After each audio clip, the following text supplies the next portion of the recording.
welcome back to Reality Tech. I am J Law, and I was supposed to record this the day of, but I was a little irritated because the first thing we are going to talk about was sold out in the color that I wanted. So I said, you know what, screw it. No episodes today. And I ended up punishing myself because I really wanted to do it. And then yesterday, at home issues got in the way. So then it turned into me being too sluggish to record, and I don't want to lazily do it or half-ass it. So here we are, Friday evening. Probably uploading this Saturday morning or evening, though. Seemingly the podcast does better in the evening, so it's probably going to be in the evening. But if I do happen to upload it tonight, which is Friday night, thank you guys for listening. Welcome. So the launch night in, that was something from Google. It was lovely presentation, better than any made by Google they've had so far, I must say. I would dare even say it was Unpacked quality. Like it made me feel as good as Unpacked used to make me feel back in, when was that? The last year I think they did it best was the year before the year DJ Code stopped being over Samsung Mobile, so that was probably like, what, 2017?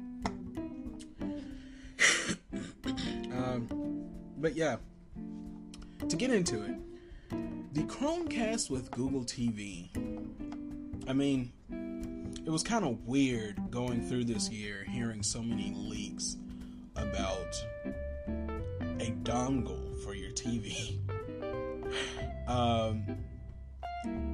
First, we had leaked renders, we had leaked promo pictures of it, and then eventually we saw listings of it up at Walmart and Target.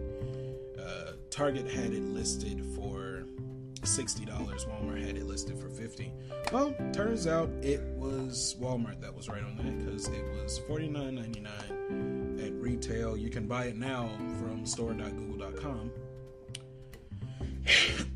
In the colors Snow, Sunrise, which is kind of like a peach color, and Sky, which is obviously a light blue.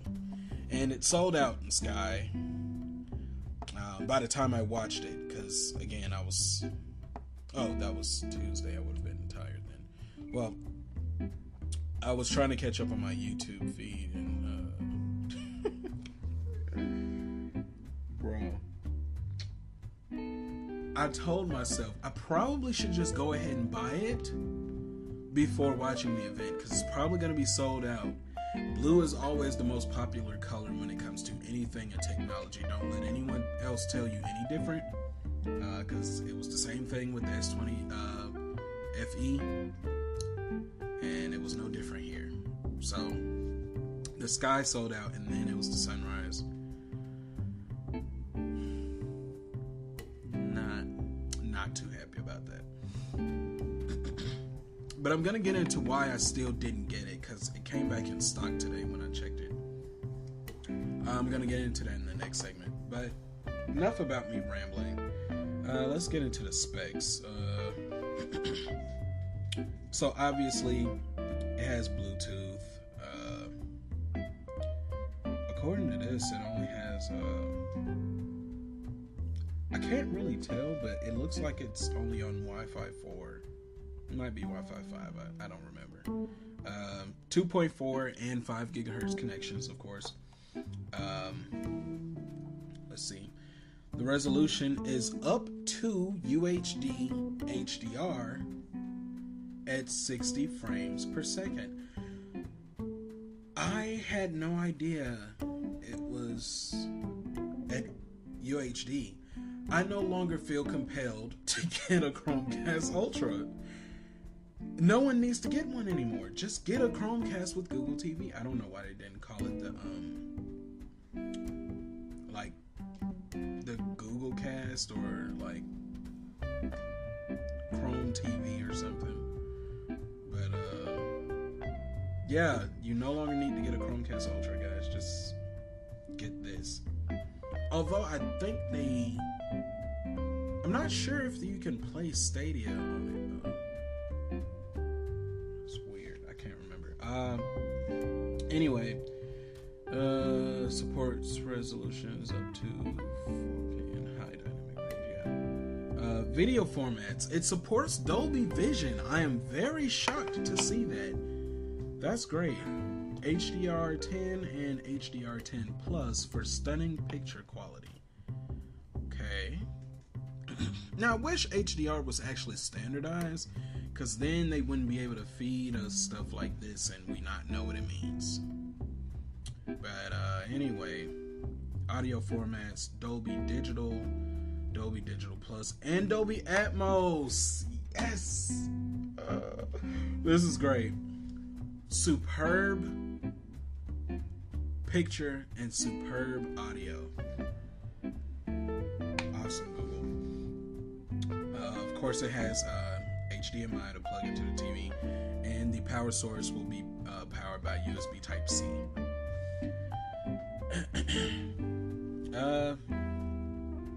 Now, what's kind of interesting about the voice remote is the fact that I feel like it's very simplistic. So, of course, they have a back button. They have a Google Assistant button so that you can speak into it, obviously. And then they have, like on a cable remote where you have the select buttons and you have the 4 arrows around it. They have that at the top, but it's been described as a wheel, so it may actually like kind of swivel in a circle instead of being like button presses. There's a home button, a mute button, and there are dedicated buttons for YouTube and Netflix. Now, that was a good choice on their end. You always try and cater to what people need. You get me? Because obviously, like everybody in the world uses YouTube, and there's so many people that use Netflix. It's more like a no-brainer. And of course, there's a power button and a source button or an input button, and that is because you can use this voice remote on not only the Chromecast with Google TV itself, but you can also use it because it has infrared at the top to control your TV, a sound bar, and a receiver. So it's certain things that I'm looking at on this tech spec sheet right on the Google Store website that they didn't reveal. I felt like they should have focused on some of these things more. And of course, it has an accelerometer. Now, I'm going to be very frank with you. I've forgotten what an accelerometer is, but I feel like that's so that you can control the Chromecast without needing to actually point it toward it, because it's going to be behind the TV anyway, right? So it doesn't need infrared to actually work. I'm pretty sure that's what that is. But what I was saying was so interesting is that it still uses what I consider to be ancient technology, like AAA batteries, instead of having a rechargeable battery. Now, don't ask me how you were supposed to charge said battery. However, I was expecting for them to put something else in it besides AAA batteries. Now, when I get mine, I'm going to use rechargeable AAA batteries simply because even though their remotes are low-powered devices, I don't like having to buy new batteries, period. So I'm just going to get rechargeable AAA batteries. Now, they do give you the batteries with it, obviously. And the power cable and AC adapter comes with it, of course. So when I do get mine, guys, I want it to actually like do an overview type episode where I'm going through it and giving you the experience from my personal view. But that's gonna have to wait a bit longer. But it's fine. They showed the interface on the presentation, and I really recommend you guys watch it if you haven't. It looked just like the Fire TV UI, except less bleak. Because since it has like a black background, you really do focus on the pictures from the different channels and the different apps. They said it's tightly integrated with YouTube TV so that you have live sports and the news. So I guess you literally just click it and it pops in, and the audio starts up and everything. Video, just like that. Nothing has to load up. That's what I think that meant. But yeah, when I do get mine, guys, we will go through it together.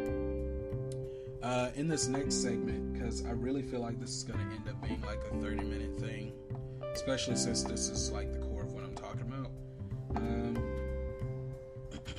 We're kind of going to take our time with this. Alright, stay tuned. Oh, I probably didn't say what we were doing in the next segment. It's the Google Nest Audio that they ended up sending to press because it leaked. Earlier in the year, they sent out a video to everybody. So, well, to news blogs, of course. They even had Mark Ronson on. It was nice, but stay tuned, guys.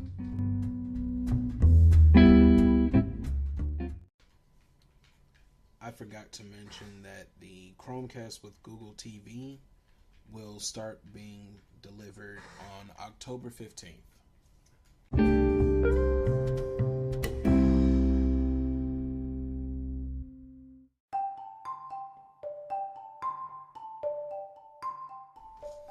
And we are back with Google Nest Audio specs.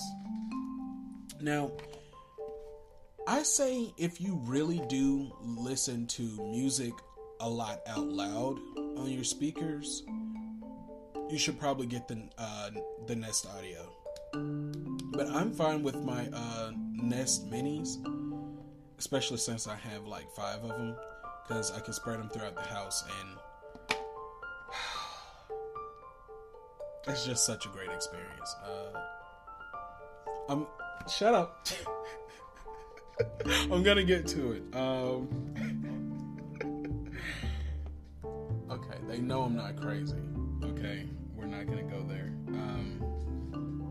So Taj keeps bothering me. So Taj is here, but he doesn't really care to discuss this one. I'm just staying on the sideline for this one. And he should stay there instead of speaking. I wasn't talking, You were. You just weren't speaking loud enough. Oh my god. Okay, see.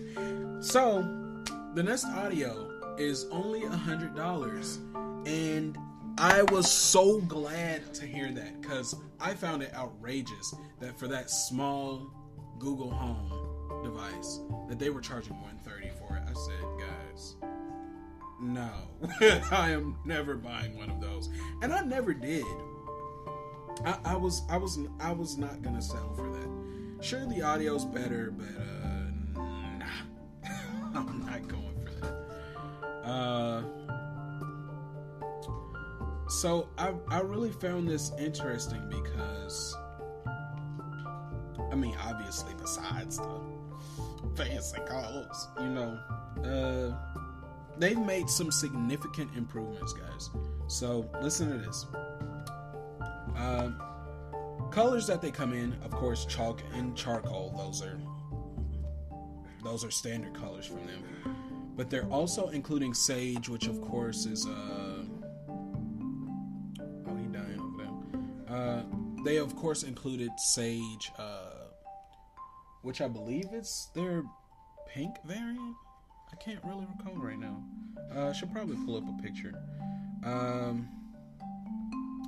Sand, of course, that's their beige. And sky. So, of course, you don't really care about the colors because you can go and check that yourself. Apparently, Google wanted us all to know that the enclosure is made from 70% recycled plastic. But when I watched something like Business Insider, unfortunately, I found out that recycling is doing just as much harm as it is not recycling, or more, or something like that, or it's just not better. So I guess it's somewhat good that they're doing that. It makes them look good for sure. Okay, so I'm slow, guys. Sage is green. I had to go back and check. It looks great too. Going on, of course, it has 2.4 and 5 gigahertz Wi-Fi connections, Bluetooth 5.0, so you can connect two Google Nest Audios via Bluetooth simultaneously instead of having to be on the Wi-Fi network. And of course, casting options are built in. The external adapter is 30 watts or 24 volts. It has a DC power jack. Now, about that, I'm not sure why they changed from USB to DC with these Nest speaker options. They did the same thing with the Nest Mini, and I only paid that attention.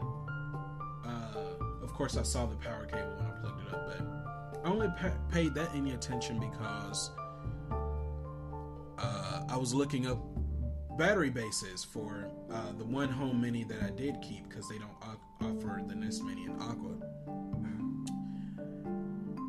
They changed it. I'm not sure why they did that. I'm not sure why they're not using USB Type-C instead. That's really confusing for me. I just felt like I should mention it.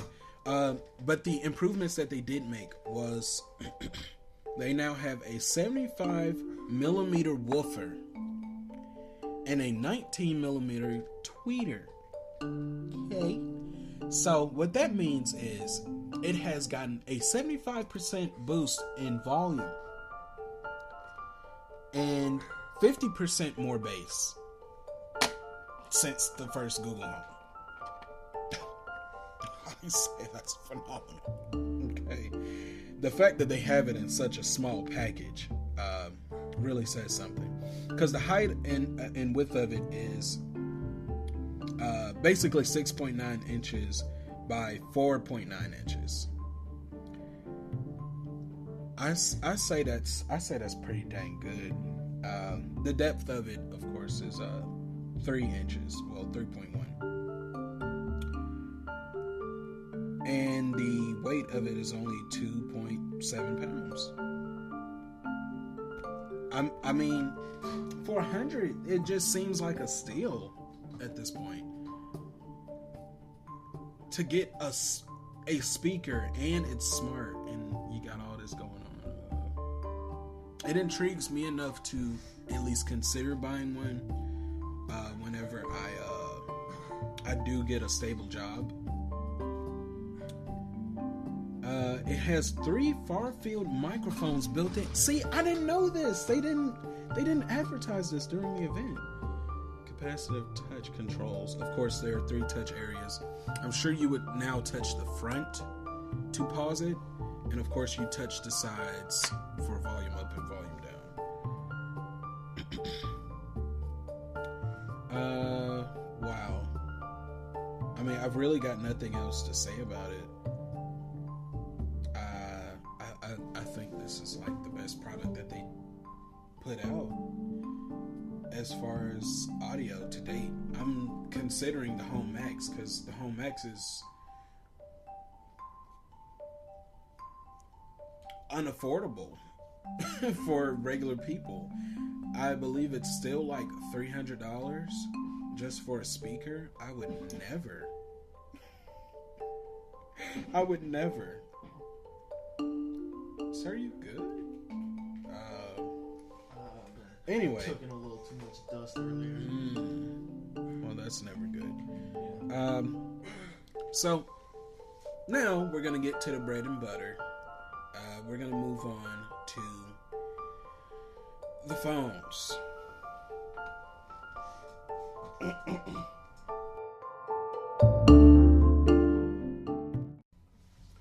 Forgot to mention that the delivery dates for the Nest Audio will also be on October 15th.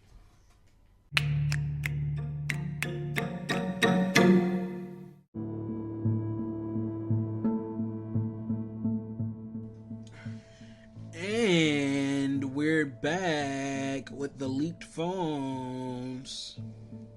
So we're just going to get this out of the way because I was actually quite amused by when they showed it during the event. It was very hilarious. The 485G has pretty much the same specs we've already went over, guys. 6.2 inches diagonal screen, 3,800 milliamp hour battery, 6 gigabyte RAM, Snapdragon 765G, octa-core processor with the Titan security chip, of course. Rear camera 12.2 megapixels with and autofocus with dual pixel phase detection, which pretty much every phone has nowadays. Optical and electronic image stabilization. I'm pretty sure we've covered that as well as the 16 megapixel ultra wide camera with the 107 degrees field of view. Now, guys, correct me if I'm wrong, but don't cameras, ultra wide cameras nowadays have like 123 degrees field of view? I thought I heard that number before. I can't recall, but just let me know, because 107 doesn't really sound like a lot. And for you to call it ultra wide, I don't know about that. Anyway, front camera 8 megapixels. Video, you can record it full HD at 30 frames, 60 frames, 120 and 240 frames per second. Now, that is good to hear. Very good to hear. And this is the Pixel 4a 5G, in case I hadn't said that at the beginning. And you can record in 4 UHD at 30 and 60 frames per second. Very good. We're getting there. And the front camera only provides full HD with 30 frames per second. I want an explanation for that one. However, we're moving on. Let's see. Of course, they have the fingerprint scanner on the back. USB-C 18-watt fast charging. Let's see. Of course, it comes with the auxiliary port, 3.5 millimeters. It supports eSIM, of course, meaning it's fully compatible with Google Fi, so you don't have to buy a SD card, a SIM card. I'm sorry for my ugly laugh. I was never supposed to do that on air.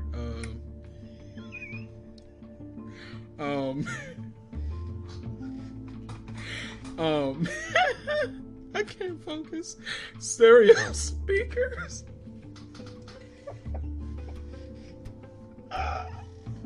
Stereo speakers. Okay, that's shocking. 2 microphones and noise suppression. I guess every phone has that, so that's not really noteworthy.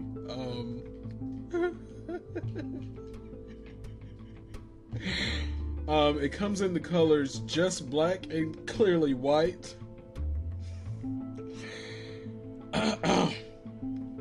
Of course, it comes with a minimum of 3 years of OS and security updates. So that does prove that I was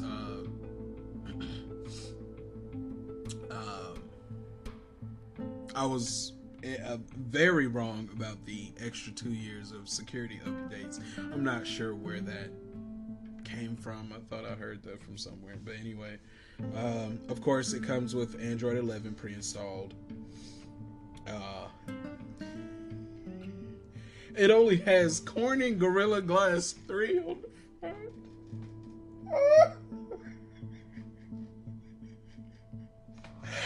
Gorilla Glass 3. That is embarrassing. Why? That's so pathetic. And of course it has a polycarbonate unibody. AR core for AR core. So does it not support Google Daydream? I don't even know if they still support that anymore. I don't hear anything about that. Anyway, you now have to join a wait list if you want it at $4.99, which we discussed. How do you put this on a wait list? Wasn't it supposed to be ready with the Pixel 5? I guess what it is that they're not trying to cannibalize the Pixel 5 sales, because we're going to get into that. Oh, we're definitely getting into that.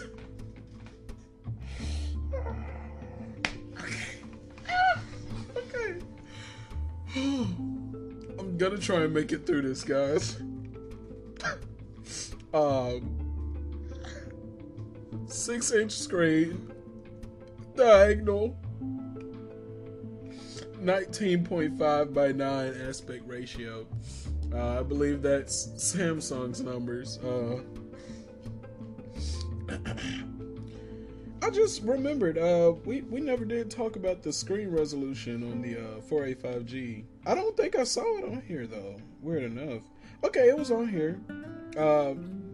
Going back to the 485G momentarily, guys, it also has a 19.5 by 9 aspect ratio screen. At Full HD Plus, screen made of OLED with 413 ppi. HDR support, of course. Also supporting always on display. I wanted to go back and cover that. So, wait a minute. Wait 1 minute. Because if I just saw that there was a higher PPI on the 485G, okay, I was going to lose it. So the 485G was at 413, right? Well, the PPI on the Pixel 5 is 432. Okay, because I was going to absolutely lose it. Flexible OLED? I wonder what that means. HDR support, of course, on the Pixel 5. We're back on the Pixel 5, by the way. I'm sorry for all the laughing, guys. It was really sad to see that. The battery, of course, 4,000, like we've already discussed. 8GB RAM, we've already discussed that. 765G, we've already discussed that. Titanium security chip, that Qualcomm Snapdragon is also octa-core. Rear camera, same, 12.2 megapixel, with autofocus and dual pixel phase detection, optical and electronic image stabilization, as well as the 16 megapixel ultra wide camera with 107 degrees field of view. Front camera, of course, 8 megapixels, as we've already discussed. Video specs, same as 485G, Full HD at 30, 60, 120, and 240 frames per second. UHD at 30 and 60 frames per second, with the front camera only being at Full HD at 30 frames per second. Excuse me. Of course, it also has the fingerprint sensor on the back.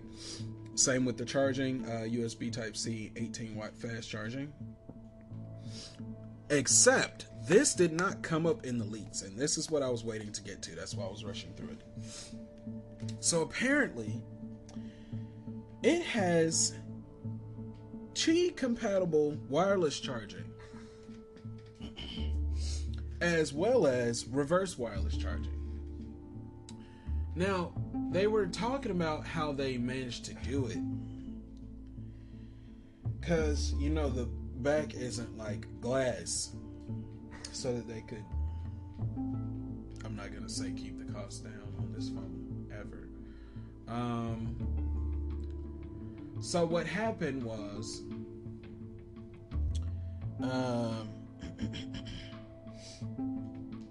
they used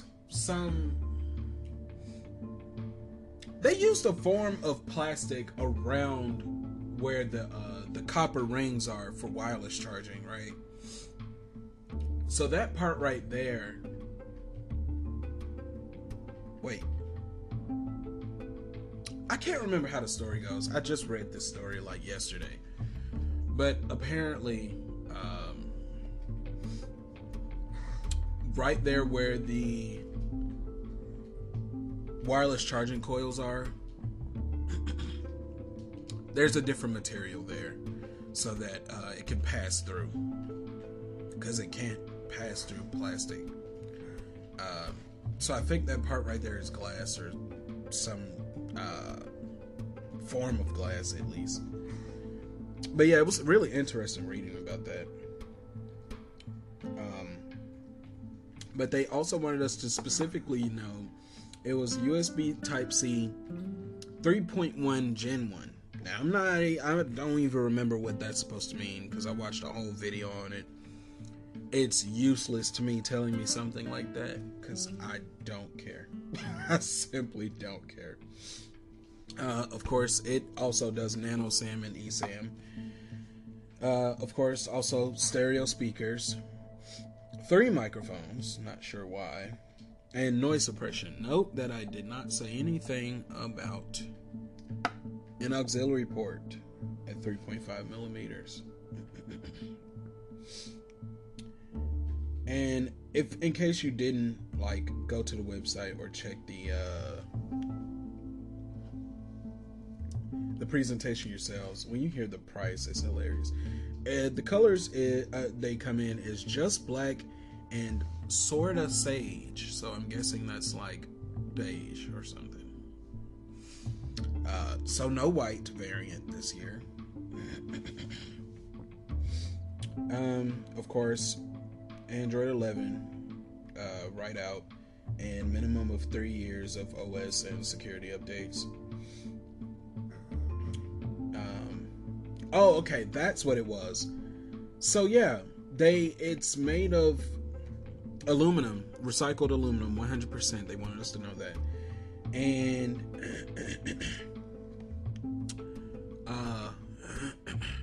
excuse me, guys, I'm sorry. I think that is what it is around the charging coils. That special plastic that they fused it with. This has Corning Gorilla Glass 6, as it's supposed to. And it is certified IP68 water and dust resistant. And it also has an AR core built in. So I guess that is for Google Daydream. I have no clue. But what I wanted to talk about was the fact that this phone is $700. Did they learn nothing? Did they learn nothing? Why would I spend $700 on this phone and I can get a Galaxy 20 FE, S20 FE for like the same price? It's so embarrassing. So,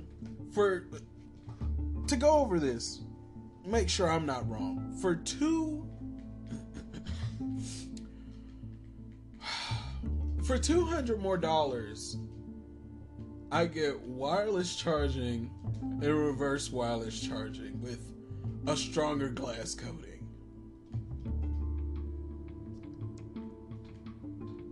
And no auxiliary port. That was the Google event, guys. Everything was great about it except the phones. I'm sorry. Just to point that out. Everything was great about it except the phones.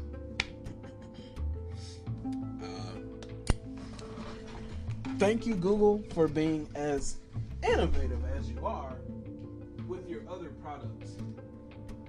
But somehow, you always miss when it comes to the phones. And you know, I don't think I'll ever understand that. I know this has already went over 30 minutes, but I wanted to talk about something more personal. It shouldn't take more than 5 minutes. But if you do head out now, thank you for supporting you guys. And thanks for listening. Real quick, guys, I forgot to mention that the Pixel 5 will, if you pre-order it, it will start being delivered November 4th and 5th. Thanks for listening. But I will be talking about YouTube music in the next section. The last section.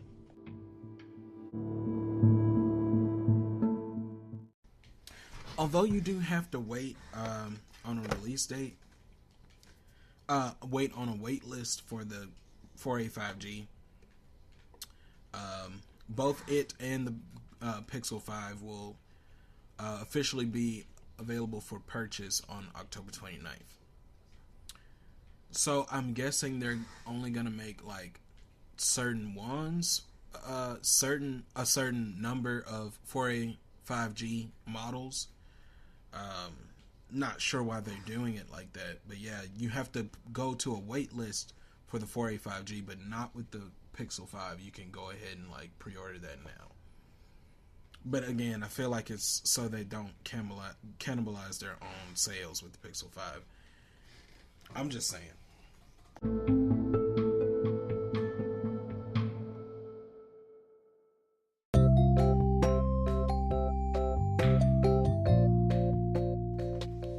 So, because of all that crap with the Pixel 5, guys, and the 4A 5G, I wanted to get into a little personal story about YouTube Music, because just yesterday, me and Taj actually got offers for discounts for a Google Nest Hub, and he came to me about it first, and I was like, okay, so where's my discount? I've been loyal. I had it since it was called YouTube Red, and I never canceled my subscription. So I checked it, and I was like, oh, okay. Because they usually send me notifications about this sort of thing. But anyway, I think it retails for like $90. But right now, with the discount, I got it for $50. And I ordered that before I found out the Chromecast with Google TV came back in stock. Or they're allowing more orders to come in anyway. Because they're not being delivered until like mid-November. So that's why I can't get the Google TV cast right now. So I'll have to get that like next week or week after next. But anyway, I wanted to get into YouTube Music because they've really been improving lately. Especially since, Google Play Music is shutting down before the end of this year. So if you use YouTube Music, because I really do, that's my main source of streaming music. They have different playlist mixes for you. They have something called Your Mix or My Mix. I can't remember which one. Where it's like an endless playlist of everybody that you listen to and a few different tracks from people that you don't listen to often or haven't heard of, but it has similar vibes to the music that you listen to, right? Then you have a Discover Mix where they try to get you into listening to new artists based on the people that you listen to, or the type of music that you already listen to. And the same thing with new releases, except it's new music. And that's updated every Friday, with the Discover Mix being updated every Wednesday. Now, something that I saw online before I get into what I was going to mainly get into was how they turned your mix into a regular playlist, kind of like the Discover Mix and New Release Mix, where there's 100 songs in it, but it updates daily. Now, I used to stream music actually like quite often, so the Your Mix being a playlist, it didn't really work for me at the time. But nowadays, I find myself playing more video games. So, I mean, I guess I could take that, but it's kind of weird seeing a limit on Your Mix. That was really weird to experience for me. But what I noticed starting last week was they started several different mixes based on the vibes of the artists you listen to. Okay, so the endless one that I was talking about is called Your Mix, but they have My Mix, and it's, well, as many as I've gotten was 7. And I've just now gotten to my 3rd one. Apparently they change up though, something like every 4 days. I had 7 just this morning, and I was like, okay. And they were really laid out for me. I had mixes based on like hip hop. That's basically what they kind of call stuff like Drake's music nowadays. They had something based on the type of music Ariana Grande and Selena Gomez make, so I guess that's like bubblegum pop. And then they had like an electronic mix for me. They had like a dubstep mix for me. They kind of had like an alternative rap or hip hop thing where there was like Playboy Cardi and I'm getting kind of personal now, and Lil Uzi Vert, and I just found that to be really interesting. I mean, even artists like Weezer and Jhené Aiko, and some more lesser known ones like Baby No Money, Young Gravy, stuff like that, Migos. I mean, they're perfect mixes too. I find myself hardly skipping any of them. And I'm like, wow, this is what I want.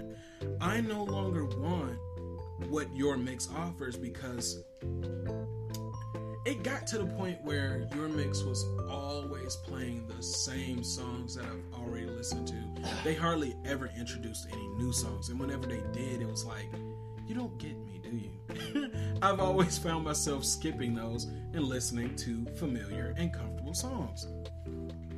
So when they came out with these My Mix playlists, I was like, okay, that's new. It really popped up out of the blue, instead of them updating me through the What's New part on the Google Play Store, which Google apps hardly ever use, ironically, right?